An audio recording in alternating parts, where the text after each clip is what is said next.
여러분 안녕하십니까? 헬로티비 대구 경북 뉴스입니다. 대구에서 하루 동안 코로나19 확진자가 60명 발생했습니다. 23일 0시 기준으로 지난달 4일 65명 이후 49일 만에 가장 많은 수치입니다. 신규 확진자 중 16명은 달서구 소재 자동차 부품 회사 관련으로 지난 20일 달성군에서 세 부부가 모임을 가진 뒤 6명이 모두 확진됐습니다. 세 부부 가운데 한 명이 직장인 자동차 부품 회사에서 집단 감염이 발생한 뒤 이들 모임과 접촉자들까지 확산돼 관련 확진자는 모두 24명으로 늘었습니다. 집단 감염이 발생한 수성구 범어동 헬스장, 북구 산격동 유흥주점, 중구 동성로 클럽 골목에 위치한 주점 관련 확진자도 각각 8명, 3명, 6명이 더 나왔습니다. 한편 경북에서는 확진자 16명이 추가됐고 경주에서 알 수 없는 경로로 1명, 지역 확진자와의 접촉으로 2명이 양성으로 나왔습니다. 코로나19 확산세로 다음 달 3일부터 8일까지 열릴 예정이었던 2021 안동 썸머 페스티벌이 취소됐습니다. 안동시는 코로나19 4차 유행 속 시민들의 안전을 보장하고 지역 내 감염을 막기 위해 취소 결정을 내렸다고 밝혔습니다.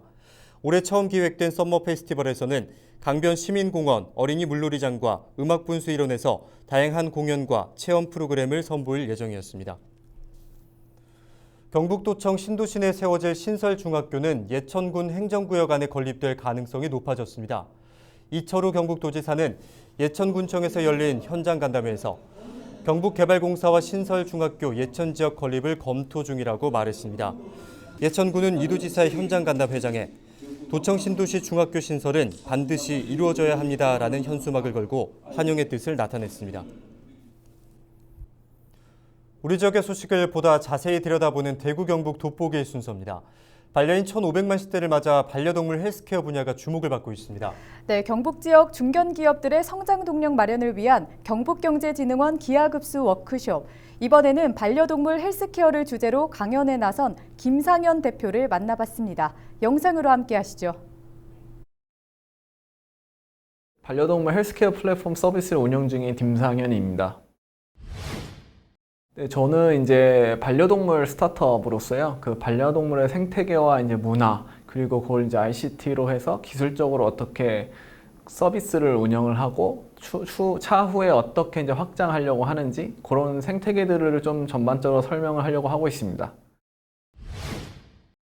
국내 펫 헬스케어 시장이라고 하면 한 5조 정도로 하고 있고요. 글로벌 같은 경우에는 더 훨씬 크게 이제 몇십 조 정도로 이제 추산을 하고 코로나 이후로 이제 1인 가구도 많아지고 노령 인구도 많아지면서 그런 반려동물 시장이 계속 커지고 있는 상황입니다. 저희가 이제 반려동물 웨어러블 디바이스가 따로 있고요. 그 웨어러블 디바이스를 목줄 혹은 하네스에 착용해서 그 강아지들의 활동과 수면을 모니터링해서 저희 자사 서버에서 그런 데이터를 분석을 한 후 견주들에게 이제 그 하루의 활동과 수면 정보들을 볼 수 있게끔 어플리케이션을 구현을 하고요. 그런 데이터 기반으로 또 하루에 얼마큼 더 권장 활동을 잘 하고 있는지, 그다음에 급여량도 얼마큼 먹여야 하는지 부분들을 가이드를 제안하고 있습니다. 앞으로 저희는 디바이스에 통신 모듈을 탑재해서 실시간 데이터들을 좀 기술 개발하려고 하고 있고요. 그런 실시간 데이터를 통해서 이상 징후 부분들을 더 초기에 빨리 알 수 있고 이제 사후 관리도 더 잘 할 수 있게끔 좀 도움을 주려 하고 있습니다. 그리고 그 부분에서 끝나는 게 아니라 이제 좀 더 건강하고 더 잘 키울 수 있게끔 문화를 만드는데 앞장서 나가는 기업으로 만들고 있습니다.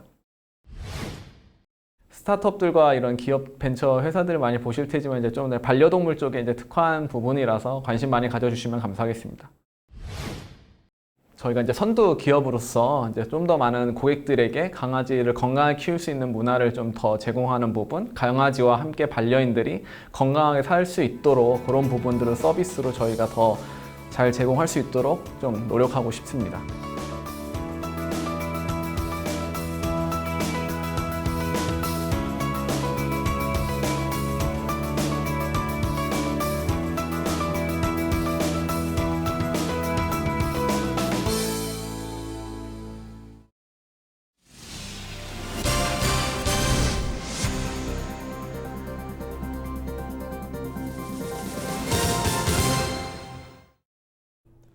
구미시 농업기술센터가 여성 농업인들을 대상으로 플로리스트 교육에 나섰습니다. 농촌 지역 여성들로부터 큰 인기를 얻고 있다고 하는데요. 플로리스트를 꿈꾸고 있는 여성 농업인들의 교육 현장을 직접 다녀왔습니다. 오승훈 기자가 보도합니다. 구미시 농업기술센터 교육관.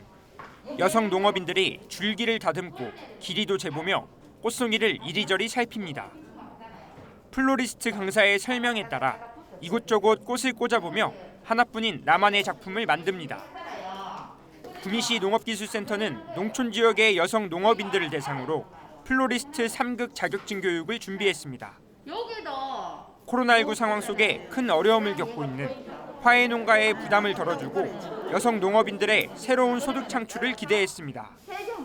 이 플로리스트는 보면은 내가 어떤 직업으로 가져도 되고, 샵을 운영해서 직업으로 가져도 판매도 되고, 또 봉사활동도 되고, 또 저처럼 이렇게 다니면서 또 강사 활동도 할 수 있고 굉장히 조금 활용할 수 있는 부분이 굉장히 많다고 생각합니다.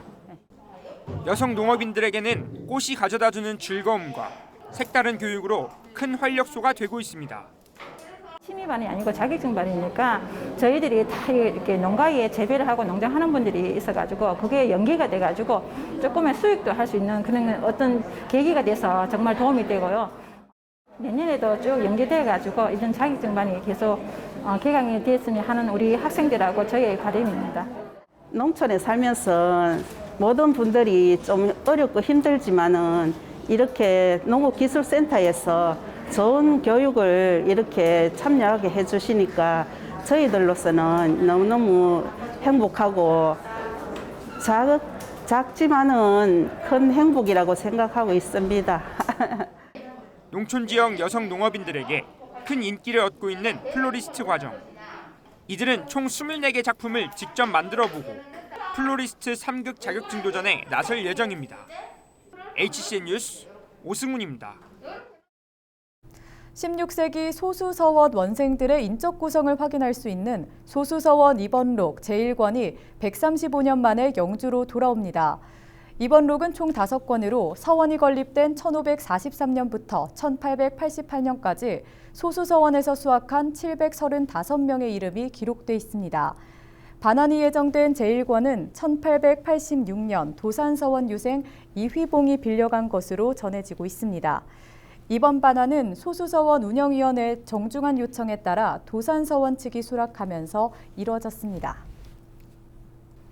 코로나19 확산세로 지난해에 이어 올해도 봉화은어축제가 온라인으로 개최됩니다.